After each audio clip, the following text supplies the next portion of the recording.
he was so generous to his fans. Elvis was very proud of his home, and anytime guests would come in, he was more than willing to show them throughout the house. Kings have been hiding their treasures in secret caves or vaults since ancient Egypt. It's a tradition that's been kept up for centuries. Even Elvis Presley, the king of rock and roll, had his secrets. He may have allowed the public into his home, Graceland, but that doesn't mean they got to see everything. There were secret rooms in the mansion that no one but his closest family got to see.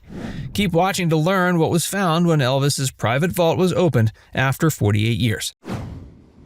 How Graceland began. Every king needs a palace, and that included Elvis. He bought Graceland for $100,000 in 1957. He was 22 years old. The opulent mansion wasn't only for him. The family man raised his children there and shared it with his closest relatives. His parents, Gladys and Vernon Presley, lived there until her death in 1958. His grandmother, Minnie May, also lived there until her death in 1980. It was also a way for the intensely private singer to hide from the world when he wasn't performing. He may have let it all hang out on stage, but when he was done, he wanted a place to relax alone or with family. Graceland gave him that. It provided him another outlet to express himself with the choices he made for decor. It was also a storage facility for all his most precious items. Graceland remains much the same as when he left it. The decor is the way he designed it and remains untouched, including the peacock-stained glass windows. The Graceland Archives. Angie Marchese has an exciting but unenviable job. She's in charge of maintaining the Graceland Archives. They include everything, not only the house, but also the surrounding gift shops and attractions. The archives contain over 1.5 million items, documents, photos, clothes, accessories, receipts, paintings, and more. Angie's been on the property even longer than Elvis. She worked there as a tour guide when she was 17. Her family had recently moved to Memphis from Jacksonville, Florida. A guidance counselor at her alma mater, Ridgeway High School, told her about the job. She thought it sounded like a fun summer opportunity, but never expected that it would become her career.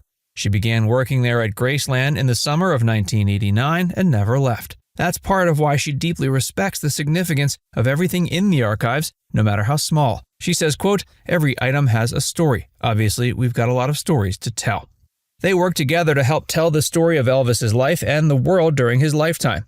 He and his manager kept everything, so there's almost nothing left out. Angie oversees a full 21-person team. They preserve and build the collection, which also means deep cleaning the mansion 3 times a week. She admits, quote, "The mansion is a giant artifact. It's the biggest artifact that we have, and it gets used every day." Elvis isn't the only famous musician to have an archive and people to look over it. Go to Monmouth University in New Jersey to visit the Bruce Springsteen Archives and Center for American Music. Go to the New York Library for the Performing Arts, and you'll find the Lou Reed Archives. Angie feels that the scale of Elvis's archives is what sets him apart. She notes, quote, "A lot of entertainers have archives, but very few have a Graceland." Graceland's most notorious rooms. Lisa Marie Presley, Elvis's daughter, enjoyed unprecedented access to every part of Graceland.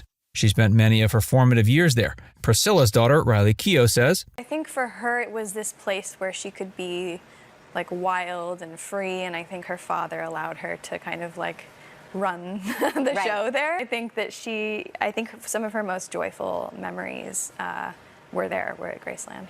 It's the kind of access that makes it childhood. It's also far from what's available on the normal tours for typical visitors. Entire rooms in Graceland are off limits to the general public. The entire upstairs is walled off. Lisa Marie and her mother Priscilla have always been the only people who can access Elvis's bedroom whenever they want. Lisa Marie remembers what it looks like and says, "Oh, it's showy. Yeah. It's got long red, no, not red, shag carpet that's about that long, black bed, red walls, gold, everything here and there." The only reason the look of it was preserved was because Elvis's ex, Linda Thompson, had a friend named Jeannie Lemie who stayed with them and took pictures. If she hadn't, all visual record of these opulent upstairs rooms would be gone. As she said, Actually got to stay with Linda at Graceland when Elvis was out of town, which was a thrill because the whole upstairs is off limits, as everybody knows. And I asked to take pictures, which apparently nobody else did. The best part that the property has to offer isn't above ground. Angie said the fun rooms could be found in the basement. They turn out to be Notorious rooms. Lisa Marie simply said of the notorious jungle room, "If these walls could talk." She also said the craziest times the family ever had were in the pool room.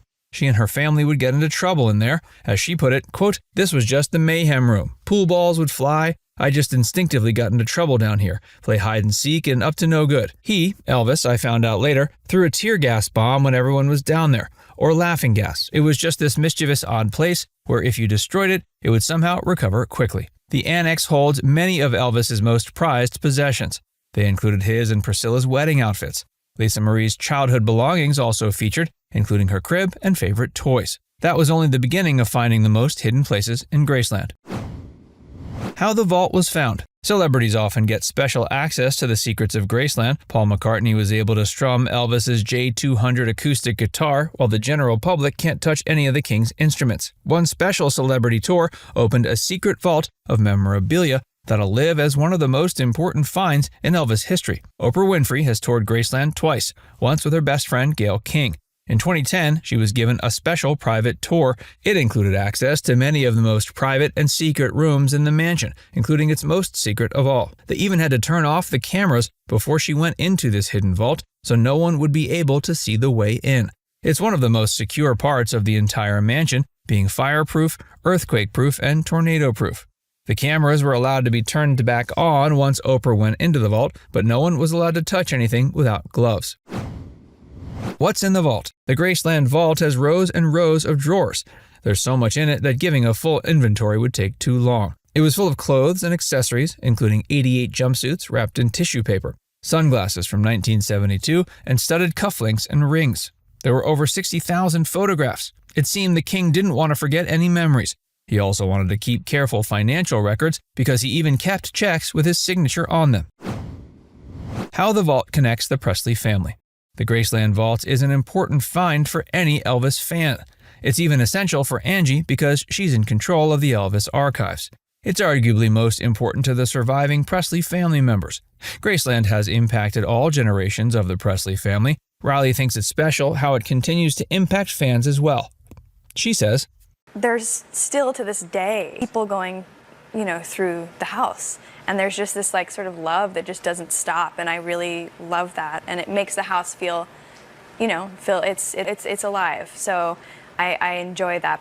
Lisa Marie has known about the secret room for years and says it's important to her. She says, quote, "It's very comforting that I can come. Nobody actually knows that this is here. I know I can come at any time and rummage through the boxes and grab stuff. It's quite comforting."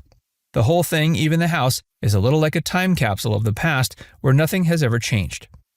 Visiting the vault on the tour with Oprah was also a way for her to reconnect with her father. They all enjoyed a meal of some of his favorite foods, including meatloaf, macaroni and cheese, and fried chicken. It was the first time anyone outside the Presley family had eaten at Elvis's dining room table since his death in 1977. The whole story was a way to open up the home and their hearts again. It's understandable how Lisa Marie would have also found that healing. Now it's time to hear from you. Have you ever visited Graceland? Let us know in the comments section below.